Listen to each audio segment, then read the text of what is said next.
Bonjour à tous et à toutes et bienvenue sur Photographix. Aujourd'hui, on va apprendre à apparaître plusieurs fois sur une seule et même photo. Alors, j'avais déjà fait ce tutoriel préalablement. Ceux qui ont été sur mon blog ont pu le voir. J'ai décidé d'en faire un deuxième. Pourquoi? Parce que, en fait, la première technique est un petit peu compliquée pour les photographes novices, c'est-à-dire qu'elle fait appel au masque de calque, qui n'est pas forcément une chose très aisée à comprendre quand on débute. Donc du coup, j'ai décidé de faire un deuxième tutoriel qui cette fois-ci va s'affranchir de ces fameux masques de calque. On va tout simplement utiliser l'outil gomme. Donc ça va être beaucoup plus simple et accessible à la grande majorité d'entre vous. Par contre, le revers de la médaille, c'est que ça va être un petit peu plus contraignant lors de la conception du montage. Alors, c'est parti. Donc, voilà la photo finale. Donc, évidemment, vous avez constaté qu'il y avait 4 personnages. Ça veut donc dire qu'il y a 4 photos. Alors, je vais aller les chercher. La première photo s'appelle Loïc 1. Hop là, pardon. Que voici. Alors, en fait, celle-là, je n'en ai plus besoin. Donc, on va installer ça comme ça. Alors en fait, maintenant, je vais ouvrir ma deuxième photo. Et l'intérêt, c'est d'avoir ici un deuxième calque qui va s'appeler Loïc 2 et qui sera par-dessus cette photo. Alors ici, par contre, il y a un souci. Voilà. On ne voyait pas le calque. Donc normalement, vous devez avoir cet onglet-là qui s'appelle la boîte de dialogue calque. Si jamais ça n'apparaît pas, il faut aller dans Fenêtre, Fenêtre ancrable, et vous cliquez sur calque. Elle devrait apparaître ici. C'est vraiment la boîte d'outils à avoir pour pouvoir réaliser cet exercice. Donc je vais utiliser maintenant la fonction fichier et non pas ouvrir, parce que si je clique sur ouvrir, il va m'ouvrir un deuxième document à côté. Moi, ce qui m'intéresse, c'est la fonction ici, ouvrir en tant que calque. Je sélectionne la deuxième photo, et vous voyez, j'ai bien, si je masque la photo, la première photo que j'ai importée, et le fait d'utiliser ouvrir ici en tant que calque m'a permis d'intégrer par-dessus la deuxième photo. Je vais donc faire la même chose pour la troisième, ouvrir en tant que calque, Loïc 3, c'est parti, mon troisième calque arrive, et enfin la dernière, ouvrir en tant que calque, Loïc 4. Voilà, j'ai bien photo 1, photo 2, photo 3 et photo 4. Donc maintenant, évidemment, le principe, ça va être d'utiliser l'outil gomme pour effacer tout ce qui est, on va dire, à droite de cette première personne.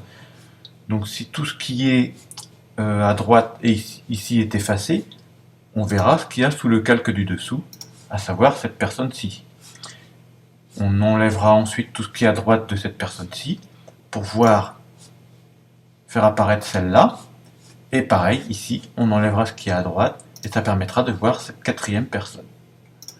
Voilà pour le principe. Alors c'est parti. Donc je m'assure d'être bien sur le premier calque, entouré de blanc et surligné de bleu.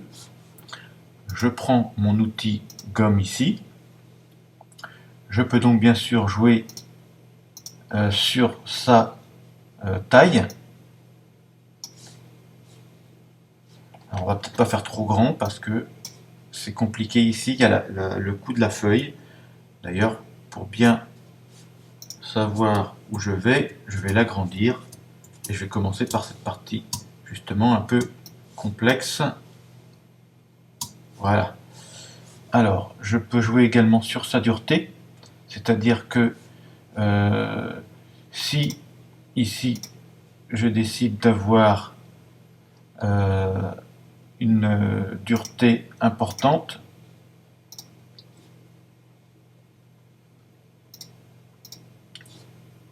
Alors, je peux également jouer sur la qualité de la brosse. Vous voyez ici, on va avoir un contour net qui va être intéressant pour le détourage de la feuille. Donc là, on va essayer, et normalement il devrait y avoir un souci. Si je raconte pas de bêtises, vous voyez, ça n'efface pas, ça peint en blanc. Alors pourquoi? Alors déjà on va effacer ça. Pourquoi? Eh bien parce que ici, en fait, si vous remettez sur l'outil gomme, il met efface vers un fond de la transparence, enfin efface vers un fond ou de la transparence en utilisant une brosse. Alors en fait, il ne me met pas de la transparence parce que mon calque n'est pas paramétré, on va dire, pour générer de la transparence avec l'outil gomme. Pour générer cette fameuse transparence, je me mets dessus, je fais un clic droit et en fait j'ajoute un canal alpha et c'est bien marqué dans la petite bulle LED, ajoute l'information de transparence au calque. Donc je vais faire ça pour chacun d'entre eux. Il n'y a pas besoin pour le dernier parce que lui, il n'aura pas besoin d'effet de transparence. Et vous allez voir, là je suis toujours sur mon outil gomme et du coup le fait de gommer, cette fois-ci j'ai pas du blanc qui apparaît mais bel et bien ma photo. Alors, en fait, j'utilise, alors vous voyez, on n'a pas tout à fait la même tonalité de couleur, hein. Le soleil a fait que il y avait l'ombre de la personne aussi. Donc là, pour l'instant, je vais annuler la gomme. Et je vais utiliser, alors je vais me mettre à peu près ici, parce que je sais que c'est là qu'est la personne. Donc là, j'ai un bord droit.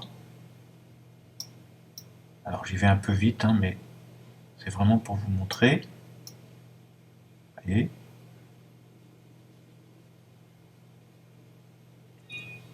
Et en fait, si je masque ici, vous allez mieux comprendre ce qui se passe. Vous voyez, j'efface tout simplement la photo ici.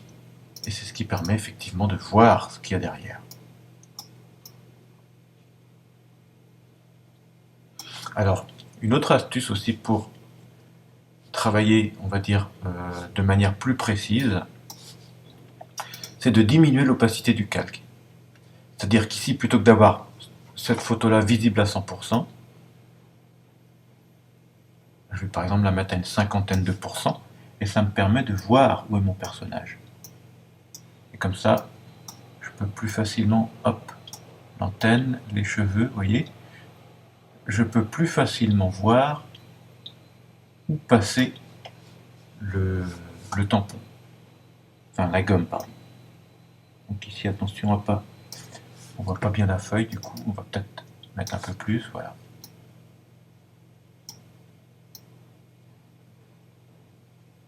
Alors, vous voyez, là, j'ai du mal à être droit, hein, parce que je travaille à la souris, et c'est un peu ça le revers de la médaille par rapport au masque de calque. Avec un masque de calque, je peux revenir en arrière, effacer ce que je n'ai pas réussi. Alors que là, c'est beaucoup plus compliqué.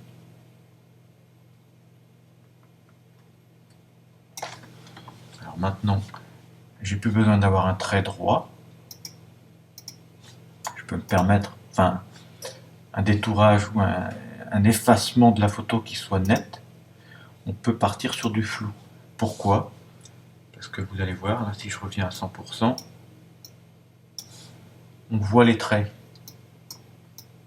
Il faut un détourage qui soit progressif. Vous voyez? Donc là, de toute façon, je suis obligé de monter. Il y a l'ombre de la tête. C'est important. Parce qu'on n'a pas toujours une exposition qui soit rigoureusement identique. Donc du coup, en utilisant l'outil à bord flou, ça permet d'avoir une meilleure intégration de votre photo dans la photo. Alors attention, là par contre, je ne vais pas pouvoir garder le bord flou longtemps parce que j'approche de l'autre personne et je ne veux pas effacer l'autre personne parce qu'elle est quand même au premier plan. Donc la personne du fond doit arriver derrière. Donc du coup, eh ben, je vais réutiliser exactement la même technique que tout à l'heure. Je vais baisser l'opacité du calque. Je vais repasser à bord droit.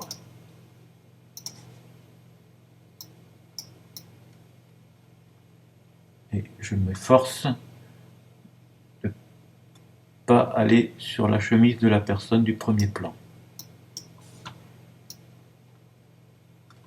Ni le jean, bien sûr. Bon, je vais un peu rapidement, hein, mais vous avez compris comment ça fonctionne. Hop, il y avait un petit bout ici. Je repasse en bord flou là, pour avoir, voilà. Ici il y avait un peu d'ombre, donc voilà. Alors si je masque cette photo, vous voyez, ah, bah là il manque des morceaux encore.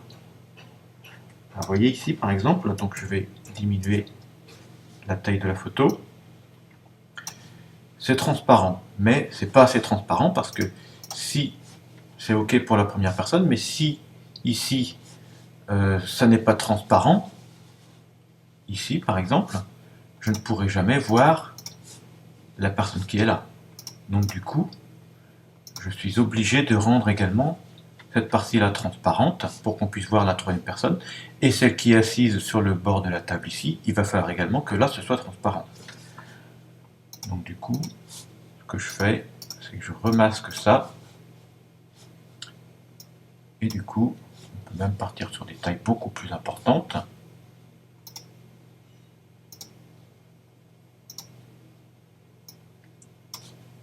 Voilà. Alors ici, par contre, je regarde, je vois que la personne est à peu près à ce niveau-là. Donc je me remets là. Et on y va. Oh, pardon. Je ne suis pas... Si.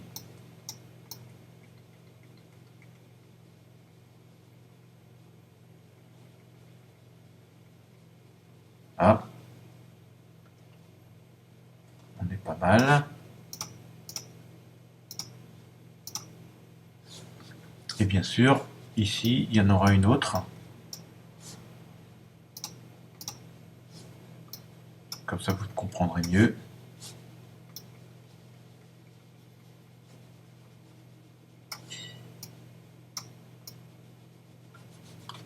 On pourrait tout peindre hein, ici, hein, pour pas s'embêter, hein, ça pose pas de soucis. Hein.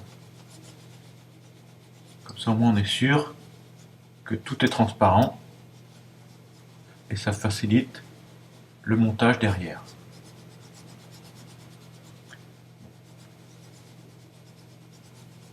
Donc ça, c'est pour le premier calque. Voilà. Donc, je suis bien en bas de ma photo, c'est parfait. Je peux donc afficher ma deuxième. Évidemment, ma deuxième, c'est pareil. Hein. Il faut que je rende ici des zones transparentes.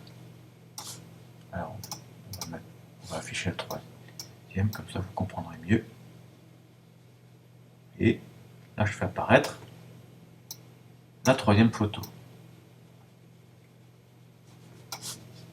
À la limite, pour l'instant, j'ai plus besoin de celle-là. Et celle-là non plus, d'ailleurs.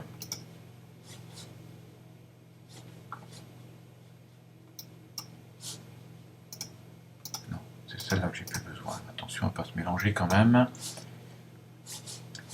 Donc, du coup, on a dit tout à l'heure qu'on pouvait se permettre d'effacer tout ce qu'il y avait à droite.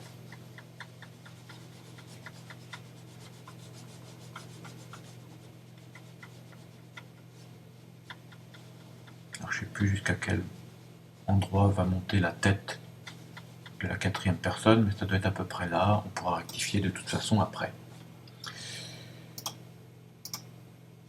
Alors maintenant, je suis toujours sur ce calque-là. Je fais comme tout à l'heure.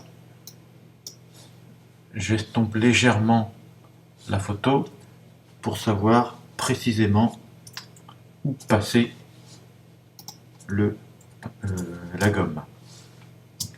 Voilà. Quick. Alors, on va prendre quelque chose d'un peu plus petit, parce que là, c'est du précis. Pas trop quand même. Donc c'est parti. Alors là, par contre, cette personne est devant celle-ci, donc je vais intégrer forcément le dos de la personne pour masquer un petit peu du jean. Alors cette fois-ci, on repasse sur un bord précis et on y va. Voilà, comme ça c'est pas mal.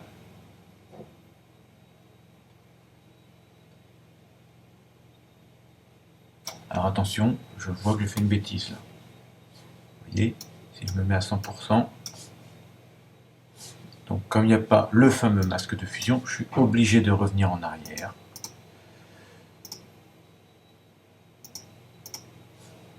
Et de refaire. Donc si on s'en rend compte tout de suite, ça va. Si on s'en rend compte après coup, c'est beaucoup plus embêtant, bien sûr. Voilà, on va dire qu'on est bien. Je me remets à 100%. J'affiche le premier calque. Donc là, on est déjà à 3 personnes. Et il n'y a plus qu'à effacer sur le troisième calque, c'est-à-dire celle-ci. Effacer ici pour faire apparaître, bien sûr, cette personne-là. Alors, toujours pareil, à la limite, on va diminuer en opacité. Alors, celle-là, oui, celle-là, oui. Ouais, c'est bon. Donc, du coup, on va pouvoir passer sur un outil à bord flou, plus grand. Et là, on y va franco. Il n'y a pas de contact ou de chevauchement des personnes l'une par rapport à l'autre. Comme mes photos lors de la prise de vue ont été parfaitement alignées, je n'ai pas de soucis à ce niveau-là. D'ailleurs, pour ceux qui souhaitent savoir comment faire pour prendre ce genre de photos, que ce soit en termes de... il faut un trépied déjà, mais en termes de paramètres de prise de vue et de matériel. Donc je vous invite à aller sur mon blog qui vous expliquera comment faire pour prendre ces photos. Alors maintenant, je n'ai plus qu'à mettre tous mes calques à 100%. Qu'est-ce qui se passe là? Il y a quelque chose qui ne me plaît pas. Alors je revérifie. Photo 1, c'est OK. Ah bah oui. Photo 2, vous voyez, j'ai pas passé mon outil assez loin. Donc du coup, vous voyez ce qui se passe. On ne voit pas toute la personne. Pourquoi? Parce que sur le calque numéro 2, j'ai pas gommé assez loin. Donc je me remets sur le calque numéro 2 et du coup, je passe ma gomme pour bien permettre de rendre tout ce qui est à droite transparent. Alors voilà, donc j'ai bien mes 4 photos avec mes 4 calques. Donc ce que je peux faire maintenant, c'est d'aplatir l'image. Je n'ai pas besoin de conserver les 4 calques, ça prend de la place, donc ça n'a aucun intérêt. Pour aplatir mes 4 calques ici, il suffit d'aller dans Images, aplatir l'image. Et voilà, je n'ai plus qu'un seul calque. Maintenant, je n'ai plus qu'à la faire en enregistrer sous, lui donner un nom. Allez, on va l'appeler les 4 Loïc. On enregistre. On va se mettre en qualité 100%, tant qu'à faire. Et voilà, j'ai bien ma photo les 4 Loïc. Je n'ai plus qu'à éventuellement la partager sur internet ou à mes amis, histoire de rigoler un petit peu. Et ben voilà, j'espère que cette deuxième technique, qui est quand même plus simple, vous permettra de réaliser vous-même vos propres petits photomontages. Quant à moi, il ne me reste plus qu'à vous dire à bientôt pour un nouveau tutoriel de Photograpix.